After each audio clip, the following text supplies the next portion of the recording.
Today, I will talk to you about irritable bowel syndrome and what are its types, how do we identify these types, and broadly, what you can do in your daily practice.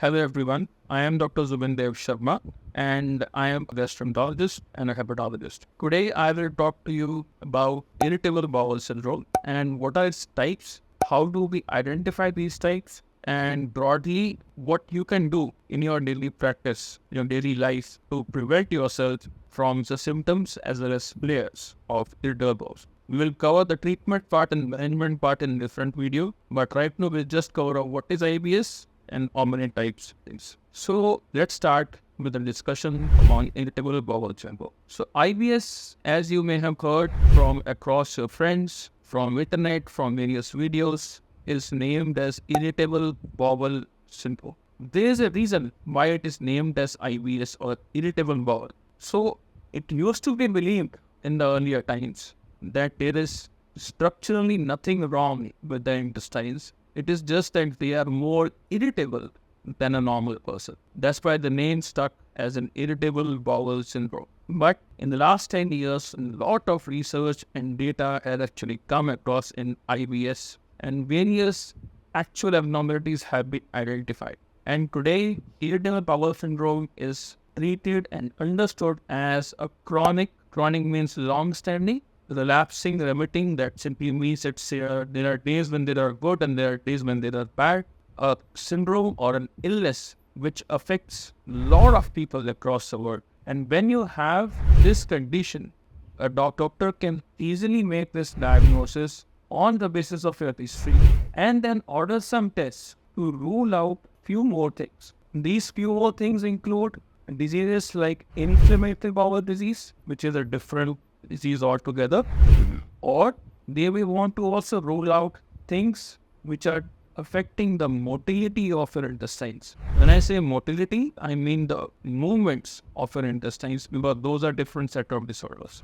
But irritable bowel syndrome, as we understand it today, it is something which doctors as well as patients, along with a team of complete rehabilitations, dietitians, psychologists can manage. It's no longer a taboo disease. It's no longer something which we just shun away. Oh, you have IBS and nothing else. But IBS is considered as a major disorder today across the world. If you go to an educated gastroenterologist, what are the various types of irritable bowel syndrome? Now, IBS has been classified broadly into three different types. The first one is called as an IBS-C, that is irritable bowel syndrome constipation type. The next comes as IBS-D, diarrheal type, and then you may have a mixed type where you have symptoms of both constipation as well as diarrhea.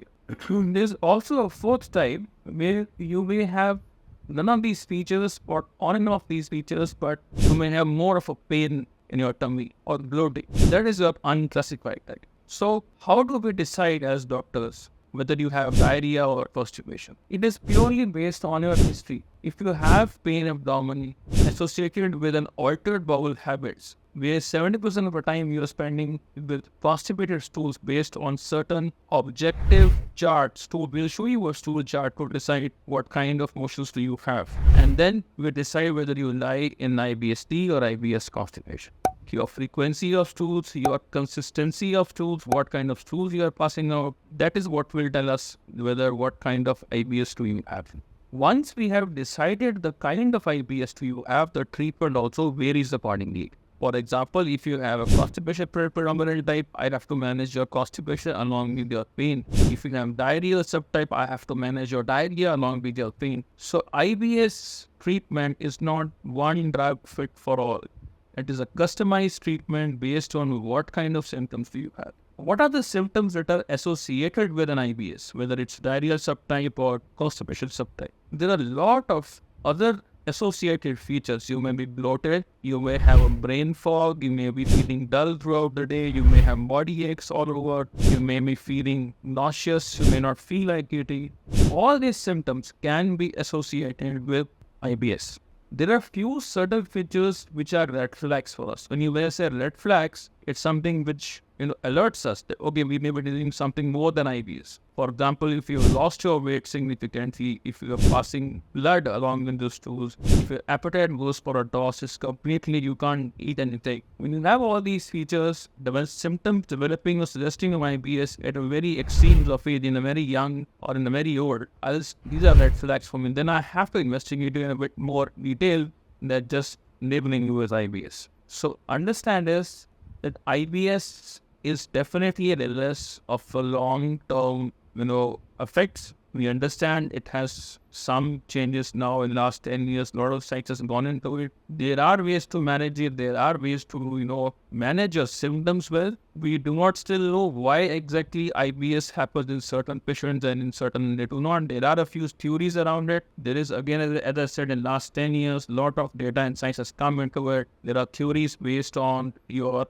it's called a disorder of a gut-brain axis. That means that the interaction or the signals between your brain and your gut are disordered. So the normal perception of pain, normal perception of bowel is not there. But as of now, it's mainly theoretical. Practically, we have to manage your symptoms like we will manage in inflammatory bowel disease also. So in case you have any more doubts of IBS, we will be making more videos on how to really manage different types of IBS, why we think IBS is no longer just a disease in the brain, it actually is a disease in your second brain, that is your tummy, and then we will talk much more in detail for IBS. So thank you so much. Hope you found this information useful of subtyping of IBS and how it actually affects your treatment. So thank you so much, and you can message us in the given number for any further queries. Thank you. How to connect to us? I think it's not very difficult. The number is given. On this number, you can message us, WhatsApp us. A message will come back to you on how to take appointments. Appointments can be a physical appointment or an online appointment. A physical appointment is available at Fortis Memorial Hospital in Gurgaon in Haryana. And for online, there is an app which will be given in the message itself. You can also try to connect to this number. You can call this number. The caller will pick it up and guide you if you have any problems in trying to take appointments. So please feel free to message us. And the appointment is not difficult. As soon as you WhatsApp us, you will get a message for it. It may be some delay because there will be a lot of work going on, but you will definitely get a message. So thank you so much.